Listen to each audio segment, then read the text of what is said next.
Now, it's no surprise these days that crossovers and SUVs are the name of the game.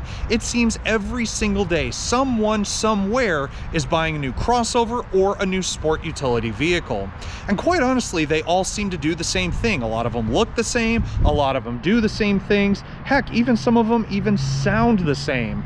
However, not every manufacturer wants to follow the crowd, specifically our friends at Kia, who has just completely reinvented their mid-size crossover, hopefully to land a splash in this already massive dominated market. So today on the driveway, we're going for a spin and showing you all around the completely reinvented 2021 Kia Sorento.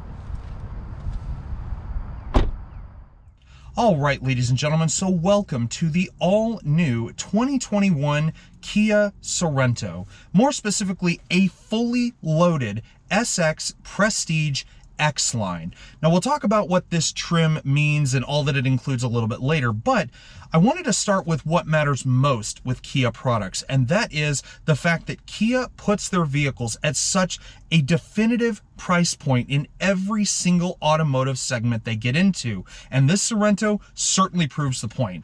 Let's talk about some pricing, shall we?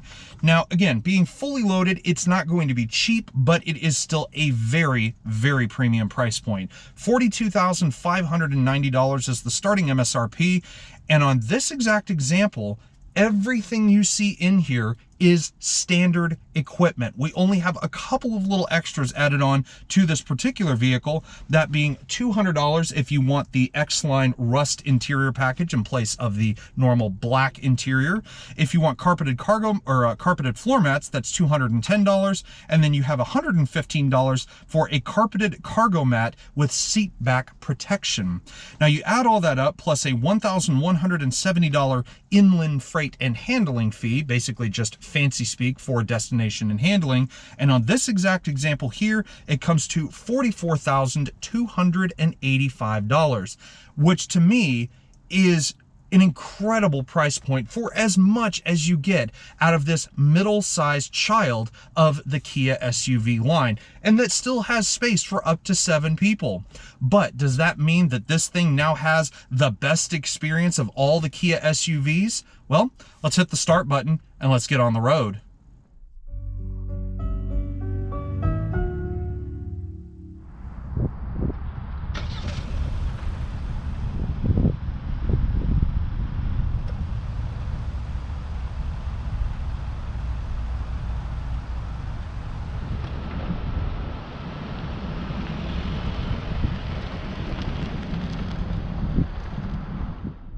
So I wanted to start off this review with a little bit of a jab. If Kia had told me they were sending me the keys to a 2020 Sorento, I more than likely would have just given it a face of disgust, because in the area where you spend the most time, and even in its exterior styling, performance, etc., it really just felt like a car that was stuck back in 2010. Seriously, the interior was plasticky, the engine really didn't have a whole lot of guts to it, even the V6 version really didn't feel all that refined. But here now, Kia has come back swinging with a vengeance for 2021 in an effort to hopefully draw back a good bit of that mid-size SUV slash crossover market that they really seem to be missing the mark on from 2020 prior. Now, before we get into all the performance figures and cool stuff like that, like I normally talk about, I want to make mention of one thing, and that is the visibility in here. First off, the windshield in front of me is absolutely huge. This car is a little bit wider than the old Sorento. It's not so much, in a sense, longer or perhaps taller, but you definitely notice the width difference in this car. The window has a perfect belt line, especially for a taller man like myself. Again, I'm about 6'1". I can rest my arm here perfectly and not feel like I'm sitting it too low or definitely sitting it up too high, having to have the seat a little bit further down like I usually drive cars.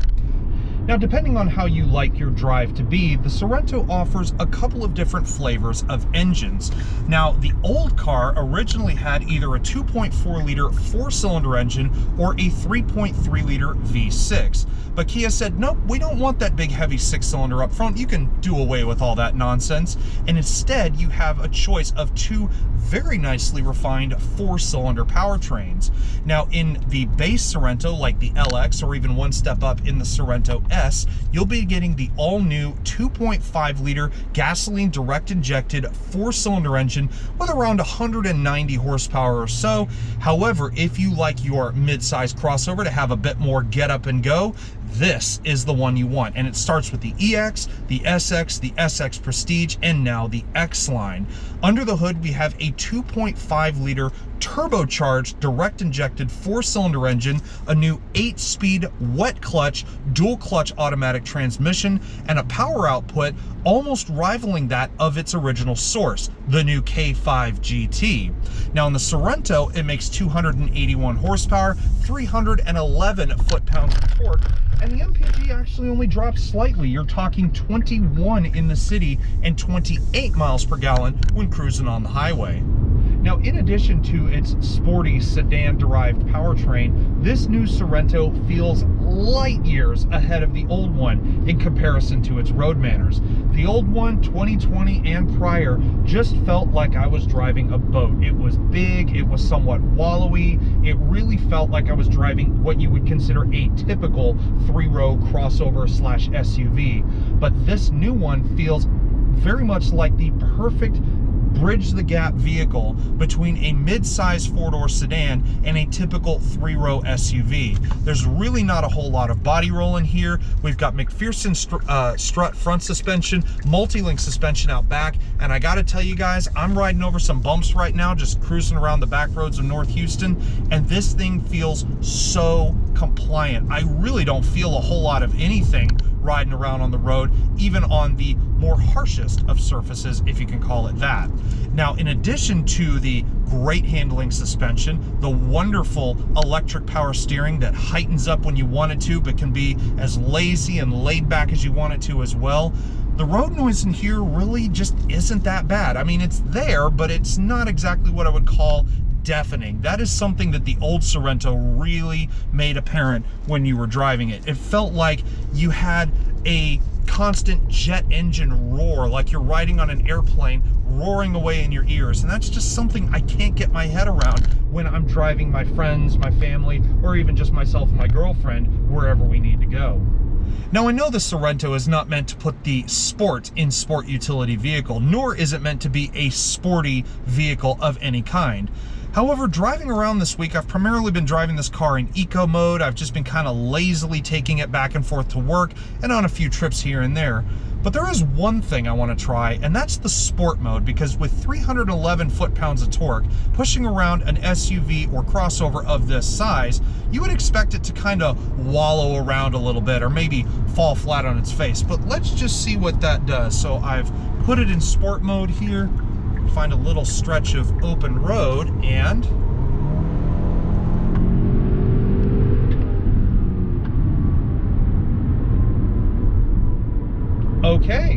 okay then, I'm actually impressed.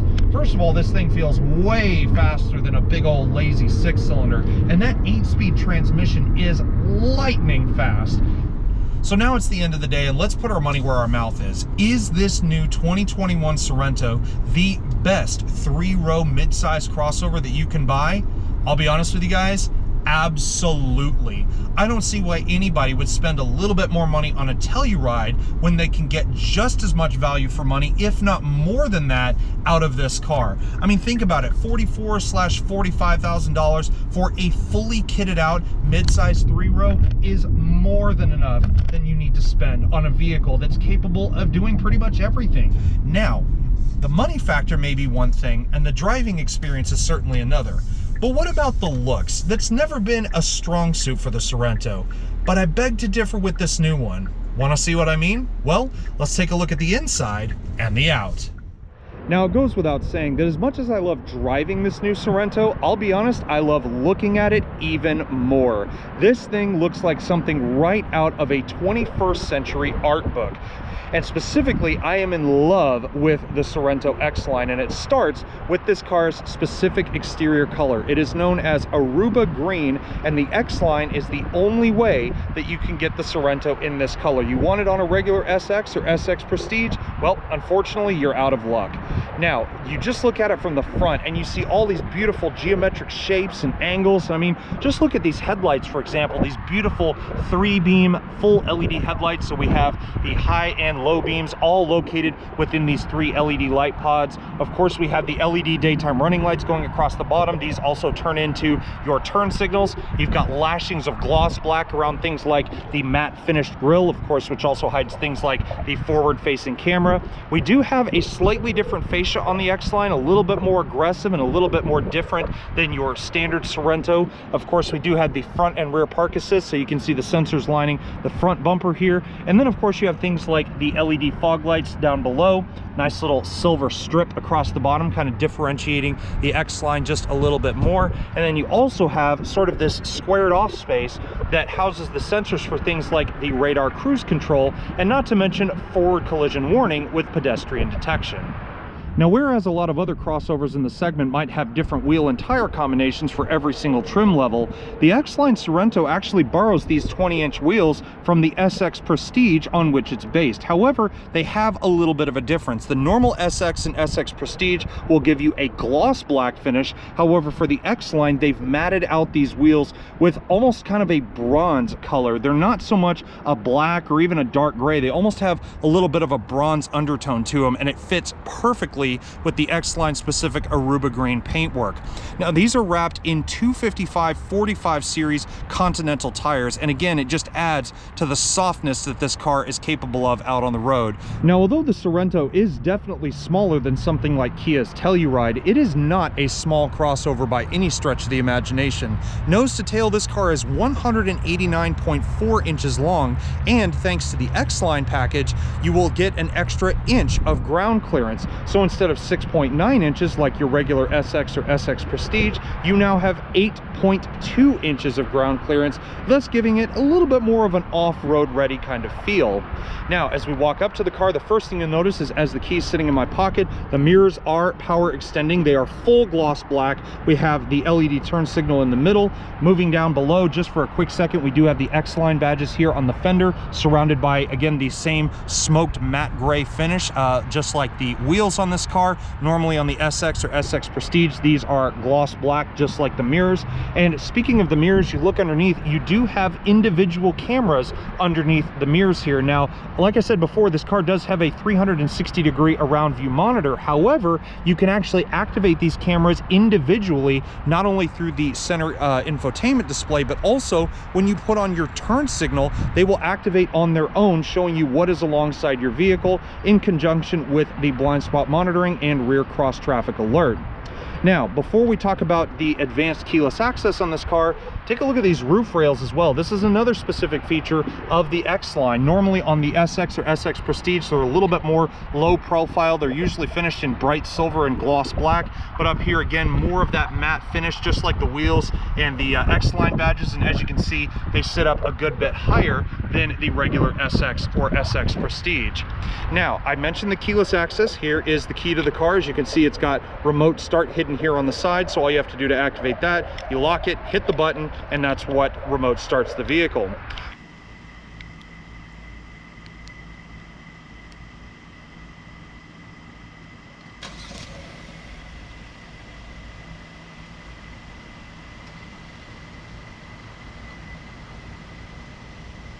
But as far as the key itself, this thing looks literally like a military grenade launcher. You could just press the lock button like you're firing a nuke, and it just adds a little extra something. But all of your functions are on the side, so you have lock, unlock, power tailgate, panic, and the releasable key blade. But if you want to lock or unlock it, all you have to use is the little button right here on the side of the handle. So as long as I push it, you hear 2 beeps. That indicates it's unlocked. You hit it again, and 1 beep indicates that the vehicle's locked, and you'll know it's locked because the mirrors fold in.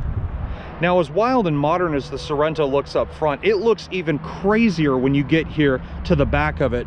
And I'll be honest with you, when I first saw it, I wasn't exactly a fan of what Kia had done to the back of this car. It almost looked like they messed up a little bit, but the more I looked at it, the more it grew on me. So we have the LED turn signals here. We have the split taillight design, so your main LED taillights are here on the outside. As I said before, this test car of mine is all-wheel drive, and I love things like how they spelled out the Sorento badge along the bottom of the trunk. It just adds a little extra something.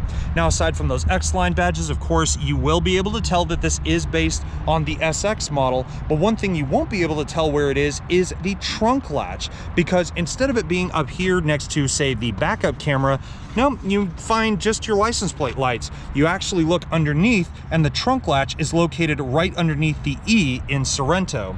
Now, as you come down a little bit further, you also have the rear half of that front and rear park assist, as well as a little bit more of a specific touch to the rear fascia, again, thanks to the specific X-Line bodywork. Now, should you find yourself not wanting to be bothered by using a simple trunk latch underneath the trunk lid itself, the Sorento also does come, at least in some cases, with a factory hands-free tailgate. But this isn't like the one where you just wave your foot aimlessly under the rear trunk. All you have to do is just have the key fob with you, walk up to the rear of the vehicle,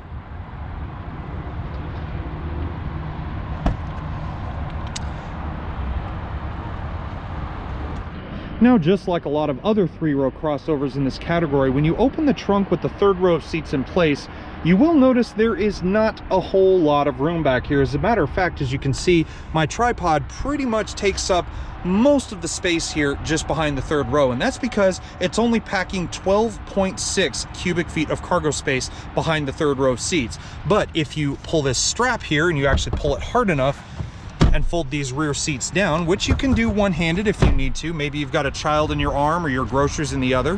When you actually fold that 3rd row seats down, you're looking at 45 cubic feet of space. And if I just reach in here, you see you've got power-operated captain's chairs in the 2nd row. So I can actually fold that one down, fold this one down. Of course, you need to move the headrests out of the way, of course, but once you actually fold all of those down, you're now looking at 75 cubic feet of cargo space, which is more than enough to pack all of your stuff for a camping trip away or wherever you want to go. And I honestly just love how roomy this thing is. You can see how high the ceiling is too. There is a whole lot of room back here, so if you can't fit something back here, you might want to go with a Telluride.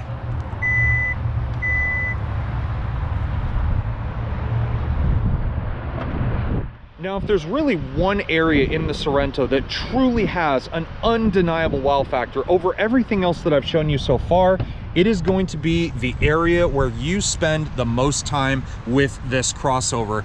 And I'll be honest with you guys, if this thing didn't have Kia badges pasted all over it, I'd seriously be thinking that I'm sitting in something at least 2 to 3 times more expensive than this $45,000 midsize crossover.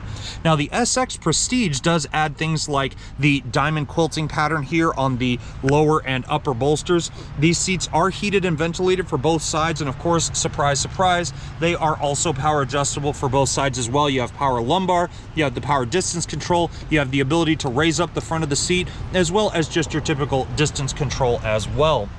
But aside from just the main parts of the interior, certain parts of it are quite surprising. You have softer touch materials up here on the top of the door. You got a nice little bit of give, a little bit of aluminum trim here, especially a large piece here for this massive door handle in the front. All of your powered conveniences are surrounded by gloss black. You have more leather in the rust color here on the side, contrasted by a little bit of black here on the armrest in the kind of middle part of the door.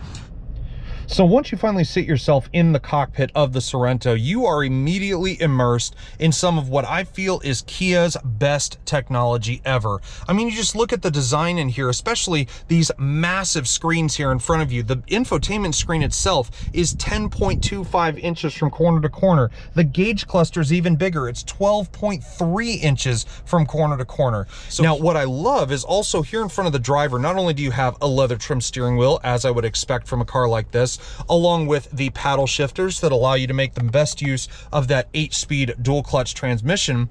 The button layout up here is a little bit more simplistic. However, it's not as simple as you might think. If you look at things like you have the button to turn on the adaptive cruise control, seems simple enough, right? But you push this button, and instead of having to push a button, find the speed you want, then set the speed, then let the cruise control do its work, it's one button. You push this, it automatically sets the speed to whatever speed you're traveling, assume you're within the limits of the adaptive cruise control itself. And then if you want to adjust it, you've just got this little plus and minus trigger. You have the ability to pause it or even reset it once you're actually going at whatever speed you want. You have the up and down and OK buttons that control certain aspects within the middle part of the gauge cluster, along with a button that kind of looks like the pages of a book. That allows the gauge cluster's middle section to go left and right instead of up and down.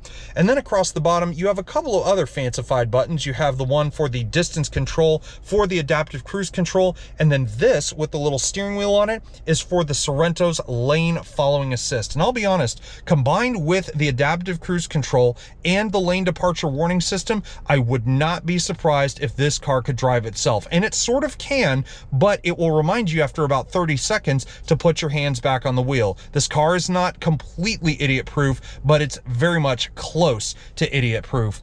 I mean, you look over here on the left as well, all the simple stuff. You have the volume control, the seat track controls for the radio mode, hands-free voice control, as well as your Bluetooth functions as well.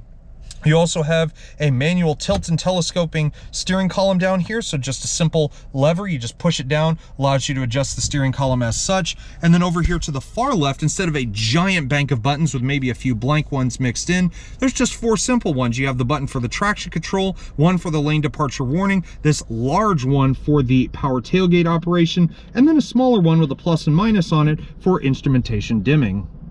Now, in a little bit of a nod to fun factor here, I love the thin film transistor gauge cluster. I was talking about it just a minute ago, but I really love how in some cases it lets you know even more so how your car's personality is going to behave. So right now, as you can see, I've got this car in eco mode. That's primarily the mode I've been driving around in, and I love the gauge faces. It almost looks like the faces on a digital watch. But let's say I switch to comfort mode. I switch it over. It's got a nice little animation to go along with it with these beautiful silver-backed gauges, kind of a little more normal looking, but my favorite has to be the sport mode, because you flip it over, now the gauges turn an iridescent white with the red needles all the way around. Now, if you guys thought that massive gauge cluster screen was impressive, then take a look at this. We have a 10.25-inch multimedia interface system with, honestly, so many different functions, I don't even know where to begin. Now, it has the basic stuff. It has onboard navigation, which you can find by pressing the map tab here on the left-hand side of the screen. And it also has things like Android Auto, Apple CarPlay. It also has a 1-year subscription to the Kia Uvo or Your Voice services. But I guess I'll start with all of these tabs here on the side of the screen. So the one I just pressed was map. That brings you to the central navigation system. We do have the nav button, which allows you to set things like home and work addresses, 3 different favorite addresses, points of interest, different address books. You also have a button that allows you to find the nearest Kia dealership should you find yourself needing any kind of service on your Sorento or anything like that. Of course, we have radio and Bluetooth media function, so you can also toggle between USB, auxiliary, and Bluetooth media. We have one over here on the far right that is a little bit of a little star, and it will actually let you favorite certain functions within the overall infotainment itself. You have the setup function, which allows you to go through different things such as user sounds, voice recognition, device connections, vehicle system settings, your voice. I mean, the list goes on. Now, of course, as I'm sure you guys are aware, One of my favorite parts about reviewing any new car is when I finally get the chance to test out that vehicle's sound system. I am an audiophile. It is plain and clear with every single car I test. And here now in this new Sorento, I am loving what I'm hearing. This car, fully loaded out, comes with a 12-speaker Bose premium audio system. And it doesn't just stop there, because it actually includes the Bose Centerpoint surround sound function as well. And I tell you, it doesn't need any more than that. And before I actually push the power button right here and let you listen to that Bose audio, can I just point out one of my favorite things while I'm here in the Bluetooth media setting? You have all of your different songs right here in one single track list, just to the left of the main display itself. So instead of having to toggle through all your songs via the steering wheel, you could just reach over to the screen, find the song you want, select it, and then surround yourself in Bose audio heaven.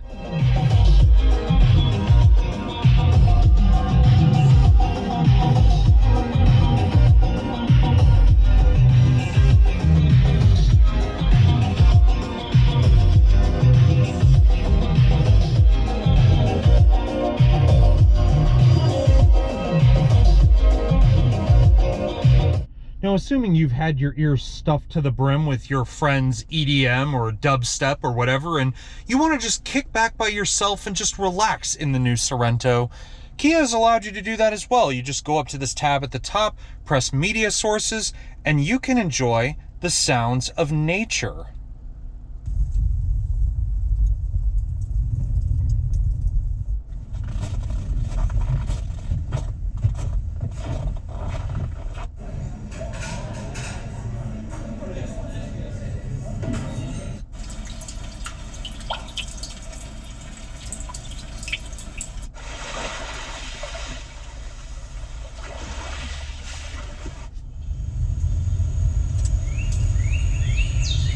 So as you're enjoying the sounds of your calm ocean waves, your lonely forest, or perhaps enjoying the plate rattling of an open-air cafe, you might as well turn on the Sorento's dual-zone climate control system. And to be honest, this is really one of the only areas where I have a little bit of a gripe with the Sorento at all. Not so much in the fact that this is the only area where you can control all of the climate throughout the entire vehicle. There is none for the second or third row of passengers, but more so, while there are physical buttons like for the automated function, turning the system off, front and rear defrost, and your temperature controls respectively, some of the center buttons here, if not all of them, are all touch sensitive. So you have a gloss black background with just touch sensitive functions here in the middle. Now, I'm OCD as hell, and I'll be honest with you, after playing with them for only a few days, there are fingerprints everywhere all over this. I know the screen can be bad enough up here, but down here, it would take me just such patience to not want to wipe down all the dust that accumulates up here, all the fingerprints and everything else every time I get in this car. Now, if there's one area where you're going to find the most buttons in this entire vehicle, it is going to be right here in the lower console. Now, we'll get to things like the shifter in this little button section here in a minute, but one of my favorite things is actually the positioning of the heated and ventilated seat controls. So you push this little toggle down, that turns on your ventilated seats. You can push it again, that of course adjusts whichever setting you want. You push it up, of course, that activates the heated side of the seat. But you'll also notice, and this is a factory sticker left on here, it says press here to close. Well, why don't we push it and open it and see what it does? And it reveals not only 2 USB charging ports with another USB for activating the Android Auto and Apple CarPlay, but you also have a sizable cubby there on the left, and on the right you have a wireless charger, specifically a Qi wireless charger. Now, as you can see, the light is on now that I've put my phone in there. It means the wireless charger is now active. But we have 2 decently sized cup holders here on the right. We have a small little cup holder here, or just a compartment rather, here in the back. It's about the size of the car's key fob, so I kind of keep it nicely nestled down in there. But moving before the buttons, we get to the shifter. Now, of course, it's trimmed in leather with a nice leather boot, bit of silver here, and the nice unlock shifter button on the left. And of course, it controls the new 8-speed dual clutch transmission. It also includes automatic door locks, so the moment I put this car in reverse, not only do you hear the chime letting you know that the backup camera and around view monitor are now appearing, but also, as you can hear, the doors have since locked themselves. The moment I put it back in park, you hear the doors automatically open up. Now, putting it back in reverse real quick, as I said, full 360-degree monitor here, in addition to the standard backup camera, which you can adjust. So you can have more of a top-down view, much better for parking situations. You can have the standard wide vision camera. You can look at both of the corner cameras at the same time. And then, of course, you can adjust different settings within the camera itself. Over here on the right, you can actually zoom out or actually zoom in on your around view monitor. So if you need to see something maybe a little bit closer and maybe the backup camera itself isn't giving you all the information you need, you can definitely see that on the split screen as well. Of course, as I was mentioning earlier when we were talking about the supervision meter display, i.e. the 12.3-inch LCD or thin film transistor gauge cluster that we have in this particular car, you see first off you have a little rotary dial with a button labeled lock inside of it. On all-wheel drive Sorentos, that is the center differential locker. Now, not only will this button be illuminated orange when that is active, you will also get a little icon up there in the upper right-hand corner of the dash just above your tachometer. Of course, as I said, there's 5 different driving modes. So we have Snow, Eco, Comfort, Sport, and Smart, which Smart is honestly my favorite one because, as I said, it sort of learns how you're driving the vehicle and sets it up accordingly. But then, of course, we have about 6 or 7 different buttons back here as well. We have a heated steering wheel, which is always nice if you live, say, in colder climates, especially in cars with all-wheel drive. That comes in handy as well. You also have the auto brake hold. We've mentioned that in multiple cars before. Basically, you push that, you come to a complete stop, keep your foot on the brake, but when the vehicle actually stops with the auto hold active, you can take your foot off the brake. It will hold the car steady until you hit the accelerator. We also have the auto start stop off switch, so it does default to on every time you start the car, but if you want to switch it off at any point while you're driving, that button is here. You have the parking camera functions, which if I push that, as you can see, it pulls up the rear view camera and the around view monitor. If you want to select the forward view camera, you just put the car in drive, it automatically comes up, and I think speeds up to about 10 to 15 miles an hour. This will stay active. As you can see, we are looking at the church currently placed in front of us, and then of course it will turn off when you put the car back in park. And then if you want to turn off that front and rear park assist, there's a button down here for that too.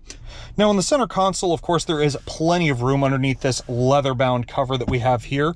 And you do have things like a separate storage tray. As you can see, I've just got my car keys and of course my mask that I carry everywhere with me. I also have things such as my large bottle of Gatorade. As I said, you're not going to be able to fit this up here. You're definitely going to need to put it in the center console.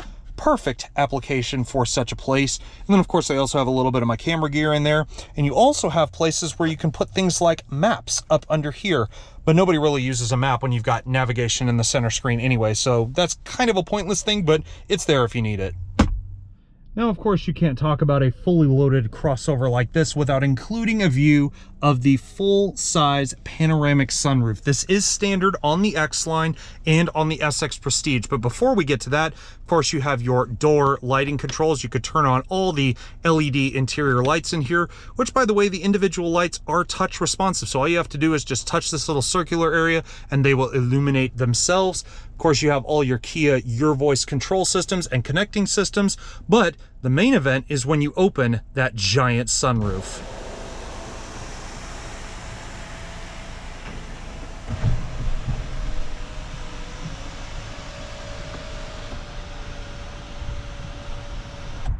Now, should you find yourself wanting to be a rear seat occupant in the Sorento, you're in for just as much of a treat back here as your occupants up in the front. To start with, as you can see, we have the standard captain's chairs in this one. That's standard on the SX, SX Prestige, and the X line. And you have a lot of goodies back here, I'm not gonna lie, starting with a sizable cup holder here in the top of the door. It's not just down here in the base right here by the speaker. You do actually have one big enough for, like I said, about a 20-ounce bottle of soda or what have you.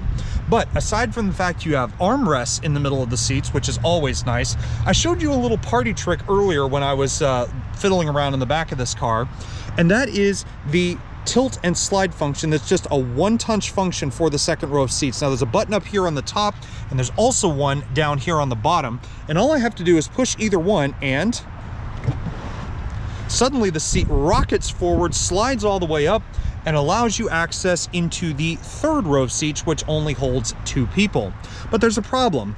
As soon as I put this seat back, it's not all the way in its furthest back position, so you do have to reach up under the front of the seat and slide it all the way back. However, once you actually get into the back of this car, give the door a good shut, you are really in a commanding view of the front of this vehicle. Definitely something, if you suffer from motion sickness and you are worried about just staring at the back of the seat the entire time you're riding around, you needn't worry about it in here. Look at that visibility in here. Now, I do have some fun facts that I really love back here. First of all, when was the last time you ever saw USBs hidden in the back of the front seats? Now, there is one down here at the back of the console itself, but if that's not enough, or let's say someone's taken that one, you can pull some charging power from the front seats themselves. That is so cool. Same thing, you've got a 12 volt 180 watt outlet down there at the back of the console as well. And I mean, I feel like I am sitting on top of the world back here. First of all, as I said, I got a commanding visibility up front, but I do have dual map pockets here in the back. I've got tons of headroom, especially thanks to the panoramic sunroof that I was just showing you. And overall, I would not hesitate to not only be a driver in this thing, but definitely be someone riding here in the back as well. Now, I'm sure I'm not the first person to tell you guys this, but if you are over 6 feet tall, the third row of seats in a vehicle like this is not the place to be, unless you have someone a little shorter than you sitting in the second row, because like I said, 6'1", my knees are almost in my chest back here, so I'm not necessarily a fan of that, to be frank. However, if you are a third row passenger, there is a USB on each side, so now we have 8 total USBs inside of the Sorento covering all 3 rows of seats. Now, if you want to piss off your second row passenger, you can either push the button on the top of their seat, or there's the buttons over there that I was mentioning earlier, but I think I'll go ahead and piss off the left rear passenger and get the heck out of here, because it's not very comfortable back here unless you're a kid. Well, ladies and gentlemen, that now wraps up our review, test drive, and walkthrough of the all-new 2021 Kia Sorento SX Prestige X-Line. I do hope you guys enjoyed this review as much as I had fun making it, and if you did, please leave this video a thumbs up, and also while you're at it, hit that subscribe button down below, because trust me, it does benefit the both of us at the end. At the end of the day, though, I have to give a massive shout out to my friends at Kia Motors USA for allowing us to spend some quality time with their newest and most high-tech 3-row crossover. But at the end of the day, guys, I hope you enjoyed the review, and I will see y'all next time. Take care, everybody. Stay safe.